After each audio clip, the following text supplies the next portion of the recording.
Hi, I'm Bill O'Reilly. Thanks for watching us tonight. Handling the truth. That is the subject of this evening's Talking Points memo. Well, this has been a very interesting week on The Factor as the whole country continues to digest my interview with President Obama last Sunday.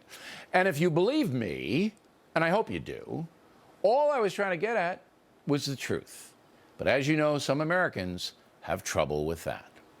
Colonel Jessup, did you order the code red? You don't have to answer that question. I'll answer the question. You want answers? I think I'm entitled. You want answers? I want the truth! You can't handle the truth. Well, not to overdo the word, but it is true that some people cannot handle the truth. There are a number of important things being debated in America right now, so tonight let's cut through the fog. On immigration, the Republican Party now says it will not try to get reform this year. That's a mistake. 68% of Americans, according to a new Fox News poll, want the federal government to develop an immigration policy that allows some kind of pathway to citizenship for the undocumented. 68%. So the truth is, Republicans are hurting themselves by continuing to dodge the issue. On the subject of Obamacare, despite the president believing the new law is functioning better, the truth is, it's still chaos. As I mentioned to the president, according to a recent AP poll, only 8% of people actually using the Obamacare website say it's running very well. Nobody knows about the future, but right now, the health care law, hurting more Americans than it's helping. How about the IRS situation?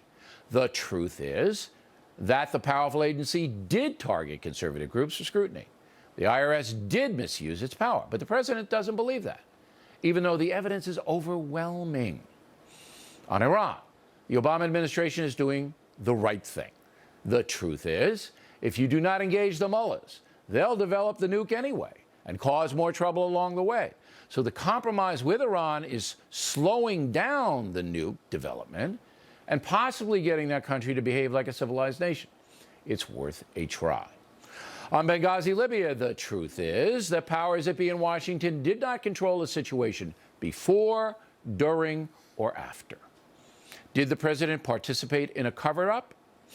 We don't know. Will we find out? I believe we will. And finally, on social justice and poverty, the truth is brutal. 10% of Americans will always be poor because they are irresponsible in a variety of ways. 5% of the population is poor through no fault of their own, and those people should be helped. But continuing to develop a nanny state, as the USA is doing, by providing cradle-to-grave entitlements, not going to help the poor. Some of them will abuse the entitlements they're given. Some will settle for the minimum. The New Testament quotes Jesus as saying, "The poor you will always have with you." Doesn't mean we should not try to help the poor, but it does mean we should have discipline in the process. And that's the truth. And that's the memo. Now for the top story tonight, reaction. Joining us from Washington, Sabrina Schaefer, Executive Director of the Independent Women's Forum. Here in the studio, Dr. Steve Adubato, a media analyst and author of the book, You Are the Brand. All right, where am I going wrong, Doctor? Well, there's so many areas where you're right, Bill, but if you want to talk about where I think I do. One wrong. Give me a wrong.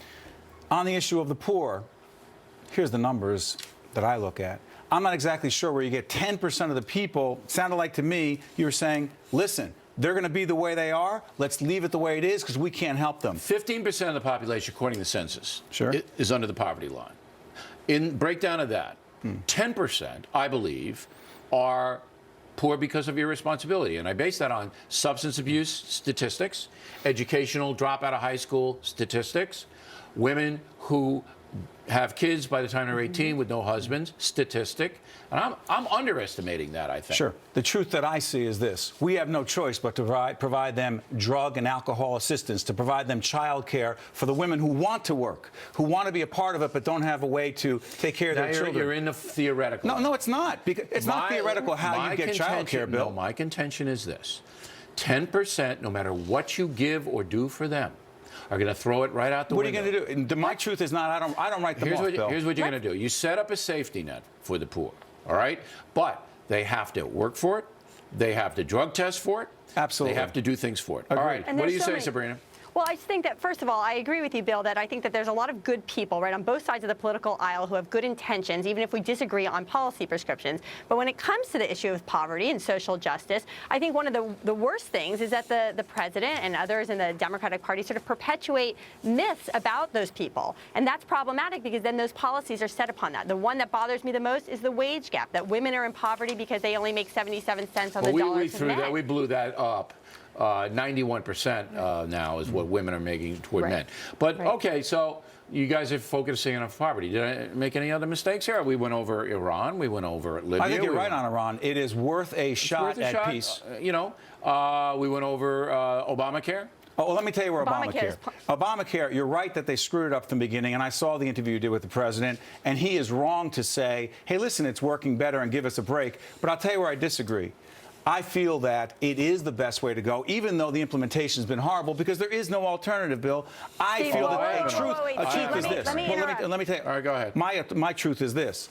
When you have, say, 30, 40 million Americans who do not have health care, unless there's another alternative that makes sense, you have to make this the best it can be, even though it's a flawed plan. But there is another alternative. But okay, Sabrina, go ahead. Yeah. Go ahead. Let me say one thing that I agree with Steve is that I think a lot of Americans agree with Steve that they still want a government-run healthcare problem. That is a big problem for Republicans right now. The question is, how do you put forth an alternative that people are going to understand and want to get behind? But one of the big problems that we're seeing is that the administration knew all of these problems, the security problems, the loss of income, the loss of jobs. They just didn't want to admit it to the American people. So unfortunately, they oversold it. Oh, absolutely. Well, they were but the Republicans did nothing other than say the president's no good, it's a bad plan. I'm not going to defend the Republicans. Truth is, listen, my view is the Republicans' truth was that if it were against Obama, we'll win. And Bill, frankly, that's not a plan. Well, I mean, that's what I said about immigration. You got to put forth something better than just saying we're not going to do it. But on Obamacare, and the 30 million that are uninsured, I mean, they already have Medicaid, all right, and they already have the emergency rooms that have to take people.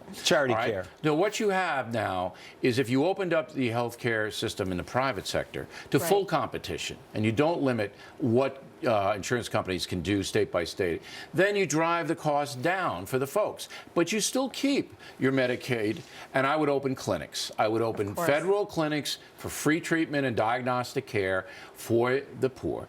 You can do it without this colossus. Here's my question, Bill. It's not going to work. Here's my question. If the market... My truth is this, that I'm a capitalist, as are you, and you've done pretty well. Here's the question.